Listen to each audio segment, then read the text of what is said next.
کاندھلا بر صغیر پاک و ہند کا ایک مشہور قصبہ ہے۔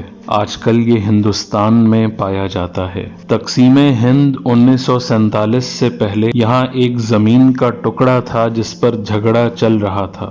مسلمان کہتا تھا کہ یہ میرا ہے اور ایک ہندو کہتا تھا کہ یہ میرا ہے۔ چنانچہ یہ مقدمہ بن گیا۔ چونکہ انگریزوں کی حکومت تھی تو انگریز کی عدالت میں یہ مقدمہ جا پہنچا۔ جب مقدمہ آگے بڑھا تو مسلمان نے اعلان کر دیا کہ یہ زمین کا ٹکڑا اگر مجھے ملا تو میں اس پر مسجد بناؤں گا۔ ہندو نے جب یہ سنا تو اس نے بھی ضد میں یہ کہہ دیا اگر زمین کا یہ ٹکڑا میرے حق میں آیا تو میں اس پر مندر بناؤں گا۔ اب بات تو دو انسانوں کی انفرادی جھگڑے کی تھی، لیکن اس میں اجتماعی رنگ بن گیا، حتیٰ کہ ادھر مسلمان جمع ہو گئے اور ادھر ہندو اکٹھے ہو گئے۔ مقدمہ ایک خالص مذہبی نوعیت کا بن گیا۔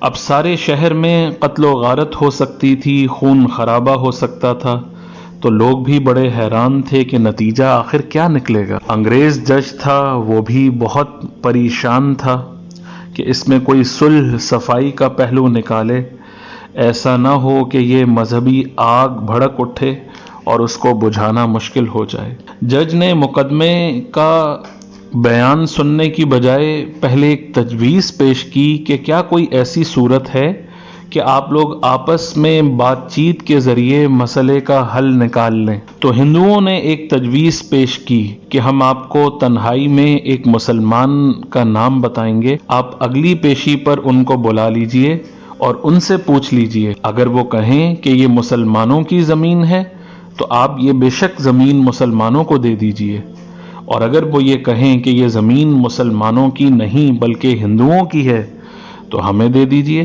جب جج نے دونوں فریقین سے پوچھا تو دونوں فریق اس بات پر راضی ہو گئے۔ مسلمانوں کے دل میں یہ بات تھی کہ وہ آدمی مسلمان ہے، جو بھی ہوا وہ مسجد بنانے کی بات کرے گا۔ چنانچہ انگریز نے فیصلہ دے دیا اور ایک تاریخ بھی دے دی گئی کہ اس دن آ جانا، میں اس آدمی کو بلوا لوں گا اور اس کے فیصلے کو تم سب تسلیم کرو گے۔ اب جب مسلمان عدالت سے باہر نکلے تو بڑی خوشیاں منا رہے تھے، سب کود رہے تھے، نعرے لگا رہے تھے۔ ہندوؤں نے پوچھا اپنے لوگوں سے کہ تم نے کیا کہا؟ انہوں نے کہا کہ ہم نے ایک مسلمان عالم کو حکم بنا لیا ہے کہ وہ اگلی پیشی پر جو کہے گا اسی پر فیصلہ ہوگا۔ اب ہندوؤں کے دل مرجھا گئے اور مسلمان خوشیوں سے پھولے نہیں سماتے تھے، لیکن انتظار میں تھے کہ اگلی پیشی میں آخر کیا ہوتا ہے۔ ہندوؤں نے دراصل کاندھلا کے ایک مشہور عالم مفتی الہی بخش کاندھلوی کا نام بتایا تھا۔ شاہ عبدالعزیز رحمت اللہ علیہ کے شاگردوں میں سے تھے اور اللہ نے ان کو بہت سچی زندگی عطا فرمائی تھی۔ پیشی کے دن مسلمانوں نے دیکھا کہ مفتی صاحب تشریف لائے ہیں تو وہ سوچنے لگے کہ مفتی صاحب مسجد کے حق میں فیصلہ کریں گے اور مسجد کی بات ضرور کریں گے۔ چنانچہ جب انگریز نے پوچھا بتائیے مفتی صاحب یہ زمین کا ٹکڑا کس کی ملکیت ہے، ان کو چونکہ حقیقت حال کا پتہ تھا، انہوں نے جواب دیا کہ یہ زمین کا ٹکڑا ہندوؤں کا ہے۔ جب انہوں نے کہا کہ یہ ہندوؤں کا ہے تو انگریز نے اگلی بات پوچھی کیا اب ہندو لوگ اس کے اوپر مندر تعمیر کر سکتے ہیں؟ مفتی صاحب نے فرمایا جب ملکیت ہی ان کی ہے وہ جو چاہے کریں، چاہے گھر بنائیں، چاہے مندر بنائیں، چاہے جو مرضی بنائیں، ان کا اختیار ہے۔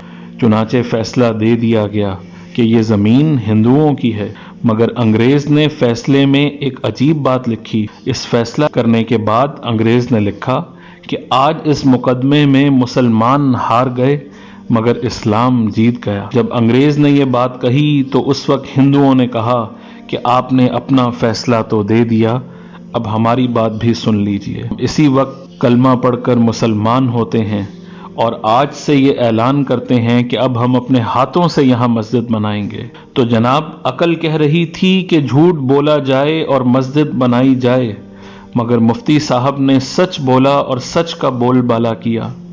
سچے پروردگار نے ان کے سچ کے صدقے اس جگہ مسجد بنا کر دکھلا دی۔ تو کئی مرتبہ نظر آتا ہے کہ جھوٹ بولنا آسان راستہ ہے، جھوٹ بولنا ہرگز آسان راستہ نہیں ہے، یہ کانٹوں بھرا راستہ ہوا کرتا ہے۔ جھوٹے سے اللہ تعالیٰ نفرت کرتے ہیں۔ انسان نفرت کرتے ہیں، انسان اعتماد کھو بیٹھتا ہے۔ ایک جھوٹ بولنے کے لیے کئی جھوٹ بولنے پڑتے ہیں، لہٰذا جھوٹی زندگی گزارنے کی بجائے سچی زندگی اختیار کیجیے، آپ کا پروردگار آپ کی مدد فرمائے گا۔